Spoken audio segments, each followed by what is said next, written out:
Friends, ఇప్పుడే అందిన వార్త.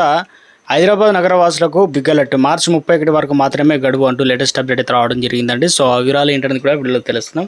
ఇప్పుడు చివరి వరకు చూడండి, అర్థమవుతుంది. మొదటిసారి ఛానల్ వస్తే తప్పకుండా సబ్స్క్రైబ్ చేసుకొని చూస్తున్నారు, లైక్ చేయడం మర్చిపోతున్నారు, వెంటనే లైక్ చేయండి. ఇలాగైతే వెళ్ళిపోదాం. సో ఎలాంటి విషయంలో టైం ఇచ్చారు, ఏంటి గడువు అని చూసుకున్నట్లయితే, ఆస్తి పన్నుదారులకు గ్రేటర్ హైదరాబాద్ అనగా మున్సిపల్ కార్పొరేషన్ శుభవార్త చెప్పింది. తాజాగా ఆర్థిక సంవత్సరం 2025-26 సంబంధించి పెండింగ్ బకాయిలు మార్చి 31 తేదీలోపు క్లియర్ చేస్తే రాయితీ కూడా ఇవ్వబోతున్నారు. వడ్డీ పైన 90% రాయితీ ఇవ్వనున్నట్లు కూడా ఒక ప్రకటన అయితే రిలీజ్ చేయడం జరిగింది. వడ్డీ పైన 90% డిస్కౌంట్ అనమాట. ఆస్తి పన్నుల చెల్లింపులు ఎవరైనా లేట్ అయినా కూడా ఇక దీనికి సంబంధించి చూసుకున్నట్లయితే ఆస్తి పన్ను చెల్లింపులో జిహెచ్ఎంసీ అధికారులు వెబ్సైట్ ghmc.gov.in ద్వారా లేదా మై జిహెచ్ఎంసీ మై QRE అనగా వంటి మొబైల్ ద్వారా కూడా ఆన్లైన్లో సులభంగా చెల్లింపు చేసుకోవచ్చు.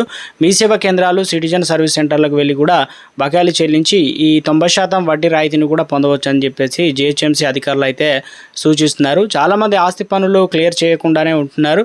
ఇది కుప్పలుగా పెరిగిపోతున్నాయి కాబట్టి చాలా డబ్బులు కట్టాల్సిన పరిస్థితి దారితీస్తుంది. అయితే ఇలాంటి వారు ఇక ఓటీఎస్ ఏదైతే వన్ టైం సెటిల్మెంట్ ద్వారా పేరుకుపోయిన బకాయిలను తక్కువ డబ్బులు చెల్లించి క్లియర్ చేసుకుని వెసులుబాటు ఇచ్చారనమాట. అయితే ఇందుకు సంబంధించి ప్రభుత్వం నిర్దేశించిన మార్చి 31 తేదీన గడువు ముగిసిన తర్వాత మళ్ళీ ఇటువంటి రాయితీని ఉండకపోవచ్చు అని చెప్పేసి, కాబట్టి నిర్లక్ష్యం చేయకుండా ప్రభుత్వం కల్పించిన అవకాశాన్ని సద్వినియోగం చేసుకోవాలని చెప్పేసి అధికారులు అయితే స్పష్టం చేసింది.